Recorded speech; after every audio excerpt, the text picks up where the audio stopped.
تو یہاں ہم دیکھتے ہیں کہ اکثر لیڈرشپ یا وکلا یا اس طرح کے کارکنوں کی طرف سے جو بیانات یا سوشل میڈیا کے اوپر بحث کی جاتی ہے، تو اس حوالے سے کبھی خان صاحب سے ڈسکس ہوا ہے کہ خان صاحب اس حوالے سے کیا کہتے ہیں؟ دیکھیے یہ جو لوگ ہم پہ تنقید کرتے ہیں یا بطور لیگل ٹیم یا لیڈرشپ کے بارے میں بات کرتے ہیں، بیسیکلی یہ محبت ہے ان کی، خان صاحب سے ان کا لگاؤ ہے. ہم اس کو پرسنلی نہیں لیتے. ہم اپنی محنت اور کوشش کے اوپر بالکل، یہ سب کو پتہ ہے کہ ہم صبح سے شام رات محنت کر رہے ہیں. ہمارے ہاتھ میں یہ ہے. اب مقدمات جو ہیں وہ جہاں سے بنائے گئے ہیں وہ آپ کو پتہ ہے، اسٹیبلشمنٹ نے جس طرح سے مقدمے گھڑے ہیں، سائفر جیسا مقدمہ، عدت جیسا کیس، اس سے پہلے توشہ خانہ کا کیس، توشہ خانہ کے اوپر 4 کی نوعیت کا کیسز، 109 کے کیسز ہیں کہ ہر کام جو پاکستان میں برائی ہو رہی ہے وہ اس خان صاحب کی امام کے اوپر، ہر مقدمہ خان صاحب کے اوپر درج کیا جاتا ہے. اب ہمیں خدشہ تو یہ رہ گیا تھا کہ شاید اگر کسی دن کو تیز بارش آ گئی تو وہ بھی شاید خان صاحب پہ جو ہے وہ کر دیں گے. تو بات یہ ہے کہ وہ پالیسی کس کی ہے؟ وہ پالیسی ان کی ہے جنہوں نے اس ملک کو اپنے قبضے میں کر رکھا ہے. 76 سال سے جس اسٹیبلشمنٹ نے اس ملک کو اپنی گرفت میں کر رکھا ہے، یہ کیسز ان کی ماں پر بن گئے ہیں. تو سب سے پہلی چیز تو یہ دیکھنے کی ہے کہ ہم جس اپوزیشن یا جس اپوننٹ کے خلاف ہم اس وقت جدوجہد کر رہے ہیں، ہماری جدوجہد ہمارے پاس کیا ہے؟ ہمارے پاس قانونی راستے ہیں. قانونی راستوں کے اندر رہ کے ہم نے بات کرنی ہے، اور یہ راستہ خان صاحب نے خود چوز کیا ہے. ہم پرامن لوگ ہیں، ہم سیاسی جماعت ہیں، ہماری پرتشدد تحریک ہو نہیں سکتی. تو یہ خان صاحب اس کو اسی طرح سے قانون کی حکمرانی کی خاطر یہ سب کچھ برداشت کر رہے ہیں. اگر خان صاحب خود چاہیں تو ظاہر ہے ڈیل کیا ہے؟ ڈیل یہی ہے، سمپل سی بات ہے کہ آپ خاموش ہو جائیں، آپ باہر آ جائیں گے. تو خان صاحب خود اگر اس بات سے اتفاق نہیں کر رہے تو ہم میں سے کسی کا یہ حق نہیں بنتا کہ ہم جو ہیں اس کے اوپر اتفاق کریں اور ہم اس کی بات بھی ایون کریں.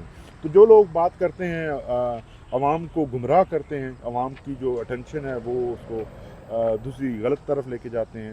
عوام سے میں تو یہی پرزور اپیل کروں گا کہ آپ صرف اپنی توجہ خان صاحب اور خان صاحب کی جو کاز ہے، مشن ہے، اس کے اوپر رکھیں. اور ہمارے پاس سوائے پرامن طریقے سے احتجاج کرنے کے اور انہی عدالتوں میں، وہی عدالتیں جن کا ہمیں پتہ ہوتا ہے کہ یہ عدالتیں ہمیں ریلیف نہیں دیں گی، یہ مینجڈ عدالتیں ہیں، لیکن اس کے باوجود انہی عدالتوں کے پاس ہم جاتے ہیں.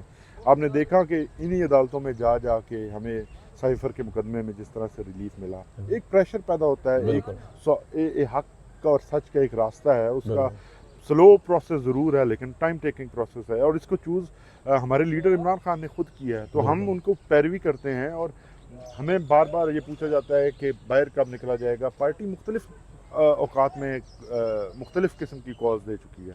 پارٹی نے ہمیشہ احتجاج کی کال دی ہے.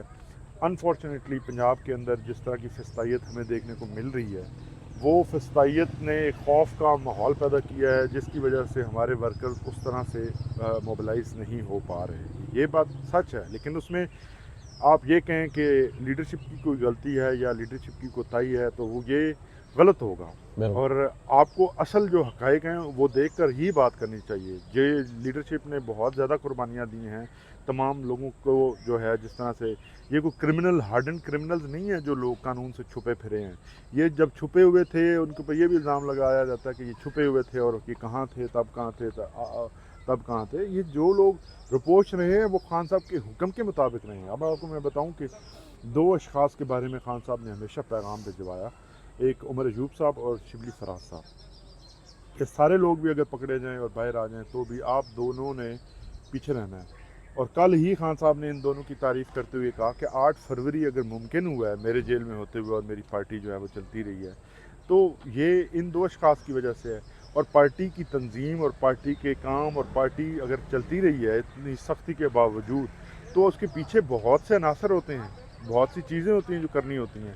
دن رات لگتا ہے ان لوگوں کو. مجھے پتہ ہے ہم کام کر رہے ہیں ان کے ساتھ، تو انہوں نے تو اپنی زندگی سسپینڈ کر رکھی ہے. ان کی کوئی فیملی لائف نہیں ہے، کوئی ان کا رشتہ دار نہیں ہے، کوئی ان کے قریبی ترین عزیز اور رشتہ دار عمر ایوب کے والد فوت ہوئے ہیں، اس کا افسوس پوری طرح سے نہ کر سکے. جس طرح شبلی صاحب کے گھر میں فوتگی ہوئی ہیں، لیکن وہ نہیں کر سکے. انہوں نے قربانی دی ہے، اور ان کی یہ قربانیاں ان کے لیے سب سے مشکل کام یہ تھا کہ وہ کرمنل نہیں تھے. اس کے باوجود انہوں نے خان صاحب کے حکم کے مطابق نہ صرف چھپے رہے، رپوش رہے، اپنے آپ کو بچا کے رکھا. مقصد بچا کے رکھنا تھا، کیونکہ پارٹی کا جو ان کے اوپر جو پارٹی کا جو ذمہ داریاں تھیں وہ اس قدر سیریس نوعیت کی تھیں کہ وہ ہم افورڈ نہیں کرتے تھے. ہم سب جو ہیں وہ ان کے اس کو سپورٹ کرتے تھے.